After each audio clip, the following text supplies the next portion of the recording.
Di sini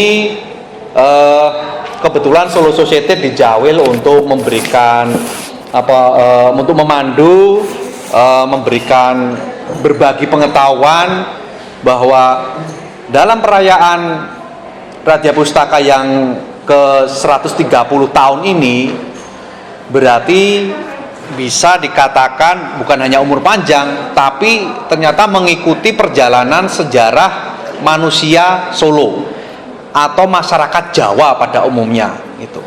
Nah, dalam tema yang diangkat oleh panitia Radya Pustaka sengaja adalah kalau dulu tentang perjalanan awal itu setahun yang lalu akhirnya kita menemukan situs, menemukan dalam Sosronegaran, kantor Sosronegaran yang akhirnya berakhir pahit gitu. Tapi di sini kita akan fokus pada aktor-aktor sejarah yang membesarkan Radya Pustaka gitu. Seperti cikal bakalnya Mbak Yanti, Mas Toto itu dulunya siapa saja sih kan gitu. Nah, ini yang jarang diungkap. Di sini berarti kita akan bicara sejarah intelektual, sejarah tokoh Jawa yang berasal dari Solo yang pada masanya separuh hidupnya membaktikan diri kepada perkembangan Radya Pustaka. Tadi sudah disampaikan kita nongkrong di bekas Universitas Saraswati, itu kepunyaan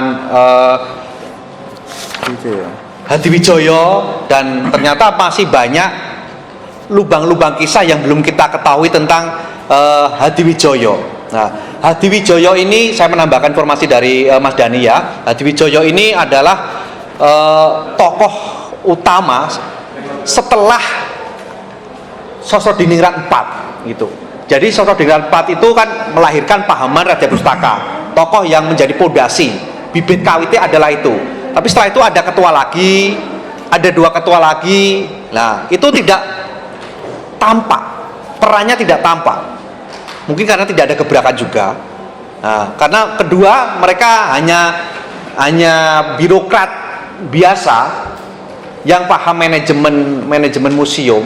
Tapi di sini lagi kemudian ada Hadiwijoyo. Nah, Hadiwijoyo ini dengan bekal kemampuan dia sekolah di Belanda, di Leiden, dengan jurusan yang mentereng indologi itu kemudian menyebabkan perkembangan Radya Pustaka yang sangat pesat. Jadi bukan hanya penataan koleksi, bukan hanya manajemen yang hidup, tapi bagaimana pengetahuan, ruang ini dijadikan pabrik pengetahuan Jawa itu. Jadi tidak hanya sekedar nunggu pengunjung, ngobrol-ngobrol dengan orang-orang Eropa. Karena apa? Hadiwijoyo itu canggih banget ngomong tentang Prancis, ngomong bahasa Belanda, bahkan bahasa Kawi pun dibabat itu. Nah, ini adalah pengerucutan dari cara belajar Eropa Barat itu dengan Timur. Dia masa kecil itu latihan nari, latihan basa Jawa, latihan anggar itu juga dilatih. Nah, oleh Pakubono X ketika dia pulang diwanti-wanti kowe aja dadi Eropa. Dadi aja dadi kaya wong Eropa, tapi harus menjadi tetap Jawa. Nah, dengan bekal dia ke sini, pendidikan Eropa ini ternyata mampu mempengaruhi dia untuk membawa Radya Pustaka maju. Misalkan apa? Penerbitan. Nah, penerbitan ada Sosodoro, ada majalah yang lain itulah. Itu apa? Itu bagian dari diseminasi pengetahuan. Jadi di sini pegawai tidak hanya nompo pengunjung, menceritakan koleksi, tapi memproduksi. Nah, artinya memproduksi apa? Itu berarti ada latar belakang riset. Latar belakang riset berarti apa? Ada lagi membaca. Nah, itu. Ini adalah landasan yang diletakkan oleh Hadiwijoyo. Bagaimana Hadiwijoyo pada saat umur 81 hobi membaca masih kuat. Direwangnya nganggo lup loh. Nganggo kaca besar umur 81. Dengan koran dari Belanda, majalah dari Belanda itu dipelajari. Untuk apa? Untuk kepentingan cross check. Lah, lagi-lagi dia ciri seperti intelektual, cross check. Jadi orang guru nopo satu sumber. Nah, ini secara metode ilmiah sangat pas banget gitu. Untuk apa? Untuk meluaskan perspektif, kedua untuk memperkaya pengetahuan. Nah, misalkan Hadjonegoro, Hadiwijoyo itu ingin bicara tentang apa namanya wayang. Nah, dia buka serat, dia buka referensi tentang wayang yang berasal dari apa itu India, bedanya karo yang ada di lokal genius di Jawa itu seperti apa. Oh, di sana tidak ada Punokawan. Nah, itu. Lah, ini dihadirkan ruang ini untuk memproduksi pengetahuan Hadiwijoyo yang dikepalai oleh Hadiwijoyo tadi. Dia menjadi nakoda di sini 1926. Nah, kemudian meninggalnya 1975. Dalam makalah saya ada kekeliruan 1960, tapi setelah saya cross checkkan di sini disebutkan meninggalnya 1975. Jadi apa namanya Hadiwijoyo itu menjadi ketua sampai akhir hayatnya. Dan ini nanti sambungannya pada Hadjonegoro itu adalah Hadjonegoro ini kalau tadi bicaranya ada statement tentang itu di PA anak angkat kan itu sebenarnya kalau dalam pemikiran Hadiwijoyo itu sebenarnya ngenger gitu. Jadi seorang Hadiwijoyo sangat senang sekali dengan Hadjonegoro karena apa? Ya dia orang kuliahan juga, cah nom yang peduli dengan pengetahuan Jawa, makanya dirangkul. Itu dirangkul untuk apa? Untuk diregenerasi, ikut cari atau ikut menjadi juru tulis di sini itu. Nah, ketika itu Hadiwijoyo menjelang meninggalnya ditanya, apakah anaknya bersedia mewariskan tongkat estafet kepemimpinan di sini? Hadiwijoyo tidak ngomong gitu. Oh anakku, tidak gitu. Tapi ya akhirnya mandek. Nah, setelah mandek itu dijawab dengan aksi. Aksi apa? Hadjonegoro kemudian memegang atau mengganti kedudukan dari Hadiwijoyo itu. Jadi tokoh ini Hadiwijoyo ini adalah peletak birokrasi museum, peletak museum sebagai pabrik produksi pengetahuan. Ini kalau bahasa kekinian sebenarnya seperti kampus gitu. Wong ada terbitan, ada kaum intelektual datang ke sini. Jadi bukan hanya pusat studi. Kalau pusat studi kan hanya mengkaji, nyebarke, itu selesai. Tapi di sini tuh ada pendidikan kok, ada edukasi itu. Misalkan si Patmo Susastro juga ditarik ke sini untuk apa? Untuk ngajar bahasa Jawa, untuk ngajar sastra Jawa. Kemudian ada lagi si Purbocaroko di depan museum, dia ngajar Honocoroko kepada para guru itu. Nah, ini yang saya sebut sebenarnya museum sekelas universitas. Kalau sekarang kan museum ya sekedar museum, menjadi pabrik produksi pengetahuan pun sudah sebuah kemajuan gitu kan. Tapi ini sangat langka banget gitu.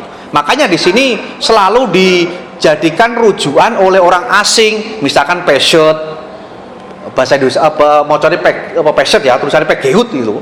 Dia seorang sejarawan Belanda, ahli bahasa Belanda ya, dari Belanda, untuk membuat kamus itu. Membuat kamus ya nongkrongnya di sini karena di sini tempat berkumpul para filolog, ahli bahasa, kemudian sejarawan dan juga peminat atau pendidik dari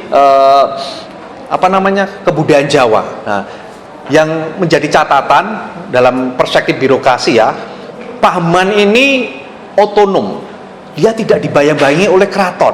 Nah, sempat bukan dicaplok ya, sempat dibantu oleh keraton karena hanya untuk istilahnya nandur pegawai gitu, untuk membantu operasional gitu. Nah, tapi secara kekuasaan ini sangat otonom sekali, tidak pernah dalam bayang-bayang kolonial. Pada saat itu kolonial kan sangat gencar banget, sangat kuat secara kekuasaan. Kemudian keraton juga kuat politiknya gitu. Nah, tapi di sini Pahaman ini justru mandiri, otonom gitu. Bukti ini otonom apa? Dengan pemilihan ketua aja ini rebukan antara anggota. Lah kalau versi keraton jelas ini tak dadek ketua udah selesai, langsung tunjuk hidung. Tapi di Pahaman nggak ada. Nah, ini kalau dalam bahasa ilmiahnya sebenarnya ada semangat demokrasi sudah hidup dalam Radya Pustaka itu. Jadi wis melampaui batas, melampaui zamannya. Ada perkumpulan dan ini sangat secara sukarela para anggotanya ini dari berbagai bidang, bukan hanya ilmuwan tapi juga pendidik. Tapi dengan kolaborasi ini, multidisiplin ini justru membuat Radya Pustaka semakin hidup.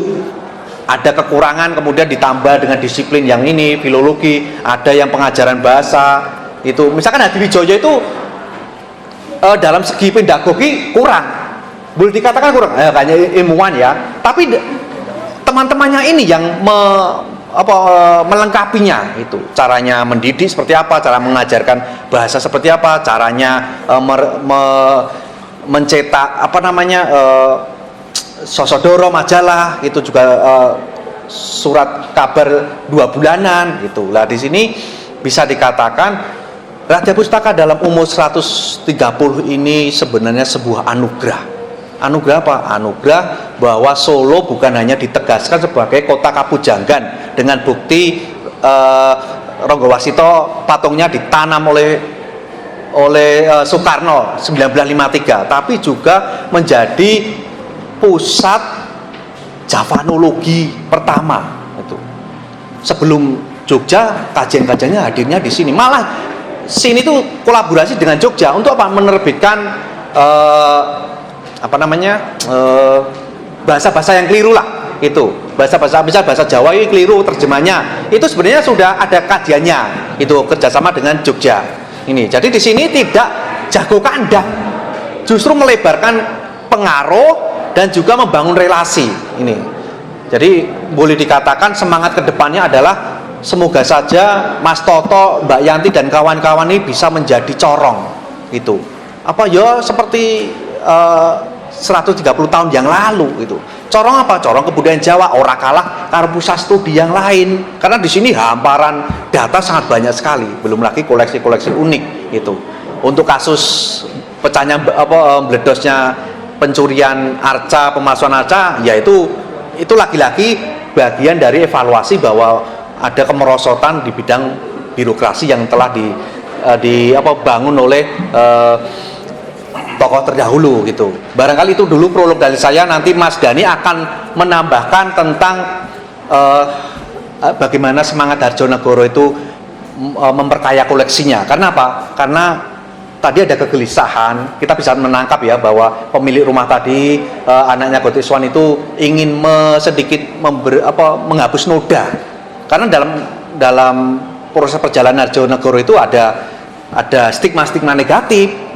Wah ini kalau bagi yang nggak tahu ya, wah ini koleksi museum mungkin diambil atau peminjaman tidak kembali. Hal-hal itu sangat wajar. Stigma-stigma itu hadir itu apa? Para para kolektor maksudnya itu. Nah di sini Mas Dhani akan memberikan konteks atau memberikan latar belakang mengapa Harjonegoro bisa mengumpulkan bahan arsip ataupun koleksi yang sangat banyak tadi. Gitu. Monggo Mas Dhani. Ya, selamat siang teman-teman. Udah ngantuk semua. Ya saya mau menambahkan Mas Heri. Tadi memang waktu di tempatnya Panembahan Harjonegoro Gotik Swan tadi, pihak keluarga ingin agar kita itu meluruskan stigma yang mungkin beberapa waktu kemarin itu melekat kepada sosok Harjonegoro bahwa beberapa koleksi itu ada yang istilah Mas Heri dibawa pulang gitu ya seperti itu. Jadi gini, bahwa Gotik Swan itu sejak muda memang beliau gemar mengumpulkan hobi barang-barang seperti itu, barang-barang antik lah. Nah, dan dia itu sering ke desa-desa dan juga istilahnya itu ada hunter pemburu barang antik. Itu ada brokernya lah, itu Gotik Swan itu menggunakan jasa mereka untuk mencari info-info di desa-desa tentang beberapa barang-barang yang bersejarah yang mungkin terbengkalai. Nah itu dia beli. Yang menarik adalah beberapa koleksi keraton yang ada di rumah Panembahan Harjonegoro tadi. Itu beberapa tadi kan ada koleksi-koleksi keraton. Termasuk tadi kita karena tidak masuk ya, itu ada pelana kuda milik Pakubuwono IV. Jadi pada tahun 1963 kalau nggak salah, ya 1963 ya, itu Maret 1963 itu Pangeran Jatikusumo putra PB 10 yang waktu itu menjabat sebagai petinggi militer di Indonesia itu bilang sama Pangeran Hadiwijoyo kakaknya, keraton akan dipakai untuk event sebuah konferensi internasional. Pangeran Jatikusumo ini oleh Bung Karno dipasrai untuk memberikan sesuatu yang berkesan, dengan mungkin bisa dengan pertunjukan, perform atau koleksi-koleksi keraton itu dipertontonkan. Nah, Pangeran Jatikusumo ini bilang sama Pangeran Hadiwijoyo, keraton itu tidak punya yang khas yang bisa ditunjukkan ke publik internasional selain sebuah tari-tarian atau apa. Dia pengen yang lain. Akhirnya hal ini disampaikan kepada Gotik Swan, dipasrahkan pada Gotik Swan. Lalu Gotik Swan memiliki ide untuk membuat semacam art gallery, di mana art gallery ini menampilkan koleksi-koleksi tersembunyi, hidden collection dari Keraton Solo yang selama itu tidak pernah terpublish. Nah, hal ini tentu saja menyinggung perasaan Pakubuwono XII waktu itu. Dan Gotik Swan ini pernah sampai dimarahi oleh Pakubuwono XII karena hal tersebut. Tapi akhirnya beliau nekat dan dikeluarkanlah kereta-kereta pusaka, beberapa kereta pusaka, keris, lalu beberapa koleksi-koleksi keraton yang sampai saat itu publik belum tahu. Dan akhirnya itu direspon sangat bagus. Dan sampai sekarang sebelum ada konflik keraton itu kalau sekaten itu biasanya di pagelaran itu juga ditampilkan art gallery semacam itu, seperti yang pernah dibikin oleh Harjonagoro. Nah, ternyata ide-ide dari Panembahan Harjonegoro ini itu untuk mengumpulkan barang-barang, kalau di luar disebut barang antik ya, itu sangat-sangat bermanfaat untuk perkembangan koleksi dari Radio Pustaka. Bahkan hal-hal yang menarik seperti di ruang sini itu ada tebeng dari zaman Keraton Kartosuro. Bayangkan Keraton Kartosuro ya, itu ukirannya sangat bagus di ruang naskah itu juga diselamatkan karena andil dari Panembahan Harjonegoro ini, dari Gotik Swan. Gotik Swan ini sebenarnya itu ibunya itu bersahabat dekat dengan Ibunda PB 12 sampai ketika tahun 1989 Ibunda PB 12 ini bilang sama anaknya, sama Pakubuwono 12, kayak anake koncoku kok orang mbok kei gelar kanjeng ini kurangnya apa kurang setia karo keraton, seperti itu. Akhirnya diberilah gelar Raden Tumenggung kepada Gotik Swan, dianugerahi gelar Tumenggung oleh Pakubuwono 12, kemudian resmi menjadi bagian dari lingkar abdi dalem Keraton Kasunanan. Nah, dari situ justru berawal dari kejadian yang tidak mengenakan waktu munculnya art gallery di keraton itu. Justru mulai saat itu Pakubuwono 12 dengan Panembahan Harjonegoro itu bersahabat sangat dekat. Dan bahkan ini yang jarang sekali diketahui oleh publik, meskipun Pakubono 12 dan Panembahan Harjonegoro itu orang-orang yang hidup di dunia modern, tapi bagaimanapun mereka itu mengamini dan melaksanakan konsep-konsep tradisi sebagai seorang Jawa.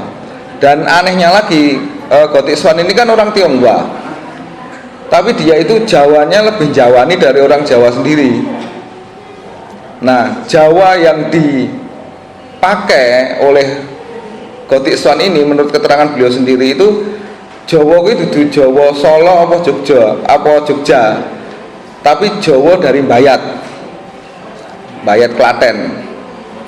Maksudnya apa? Karena Gotik Swan ingin menampilkan Jawa dalam bentuk yang lain. Ketika Mataram Islam terbangun dari konsep Islam Jawa, itu muncullah Jawa seperti yang kita ketahui konsep Jawa Mataram. Ketika itu Gotik Swan berpikir, bagaimana kalau Jawa dan Cina ini bersatu?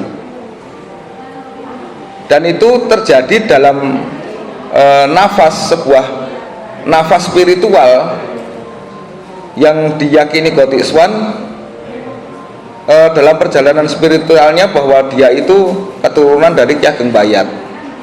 Dan di Bayat itu terkenal juga dengan sentra batiknya, memiliki kekhasan batik sendiri, dunia yang tidak asing bagi Gotik Swan.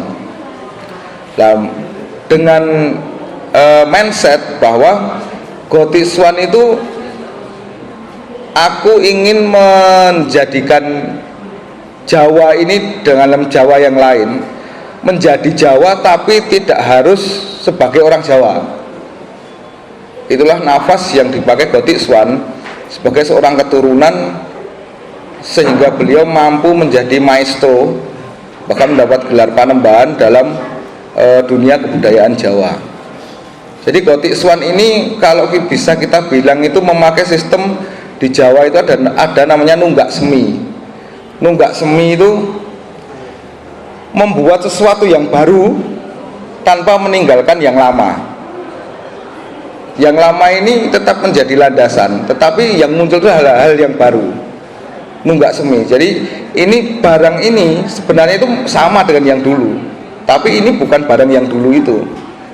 Itulah konsep analogi yang dikembangkan oleh Gotik Swan sampai akhirnya beliau menjadi seorang maestro dalam aspek kebudayaan Jawa. Dan ada satu kejadian penting lagi, kita mencatat waktu ibunda dari Pakubono 12 itu meninggal. Pakubono 12 itu berada di Jakarta posisinya. Dia sedang main golf. Lalu tiba-tiba ibunya itu datang dan bilang, "Gong ngisor akori." PP12 lalu kaget dan ibunya itu lalu menghilang. Ternyata Ajudan Jenderal Surono waktu itu, Jenderal di Orde Baru itu datang pada PP12 memberitahukan kalau ibunda beliau meninggal. Lalu Pakubono 12 ini balik ke Solo. Dia sempat bertanya kepada sesepuh keraton, "Kok tadi saya ditemui ibu dengan bilang gong ngisor akori, itu maksudnya apa?" Para sesepuh keraton itu bilang, itu berarti ibumu sudah ada di pintu surga. Gong itu adalah penutup. Kalau main gamelan, gong itu penutup. Ngisor akori itu maksudnya ngisor pintu. Ngisor akori itu maksudnya bagian bawah. Jadi surga di telapak kaki ibu. Itu analogi sederhana yang disampaikan oleh sesepuh keraton. Tapi Pakubono 12 tidak puas. Lalu dia bilang sama Gotik Swan, "Iki artinya apa?" Lalu Gotik Swan sampaikan, "Sinuwun, kalau menurut saya gong ngisor akori itu bukan seperti itu. Gong itu adalah akhir, ngisor akori itu adalah itu loh, kalau kita zaman dulu mau masuk pintu itu kan ada papan kayu untuk melangkah. Dulu kan pintu dibuat selerekan gini. Nah itu gong ngisor akori, ngisor kori itu maksudnya itu. Jadi hati-hati, ini akan terjadi sebuah malapetaka besar. Nah itu 83, itu tahun 1983. Lalu tidak berapa lama keraton terbakar. Begitu juga hal yang sama ternyata disampaikan oleh Pakubuwono XII kepada Gotik Swan sebelum beliau meninggal. Ada 2 pesan yang disampaikan oleh PB12 kepada Gotik Swan, yaitu 1, memohon dengan sangat agar Museum Radio Pustaka itu jangan sampai lepas dari keraton. Jadi masih ada pertalian ikatan batin antara Radio Pustaka dengan Keraton Kasunanan. Dan kalau kita melihat perkembangan, sebenarnya nuwun sewu ya, sampai sekarang pun kelihatannya sudah banyak terpisah antara Radio Pustaka dengan Kasunanan ini. Pesan yang kedua, Pakubuwono XII bertanya kepada Gotik Swan, menyampaikan kepada Gotik Swan, gong ngisor akori. Lalu Gotik Swan bilang sama Pakubuwono XII, sampun sinuwun kedah sabar, sampun sepuh, harus lebih berhati-hati. Selang 2 hari beliau sedo. Nah itu begitu akrabnya antara Gotik Swan dengan Pakubuwono XII, center dari kebudayaan Jawa yang ada di Solo. Itu sebenarnya esensinya bukan yang berbau-bau seperti itu. Esensinya adalah bagaimana Radio Pustaka itu ternyata mampu mewadahi sebuah jalinan kerukunan, perbedaan antar berbagai manusia yang beragam ini, antara seorang Gotik Swan yang Tionghoa dengan seorang Pakubuwono XII yang Jawa Tulen. Itu bersahabat sangat dekat, dan pesan-pesan penting justru disampaikan kepada dalam sebuah ranah persahabatan seperti ini. Jadi kalau kami dari Solo Society mengharapkan di usia 130 tahun Radio Pustaka ini semakin bersahabat dengan semua kalangan.